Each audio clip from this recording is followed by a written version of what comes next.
Brewer City Councilor Jerry Goss, who also the city's deputy mayor, has passed away.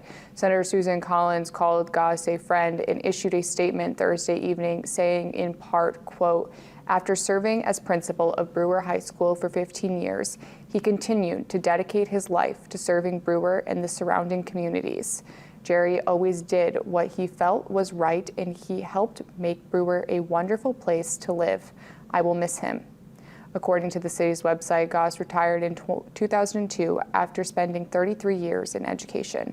He was in the middle of his second term on the council.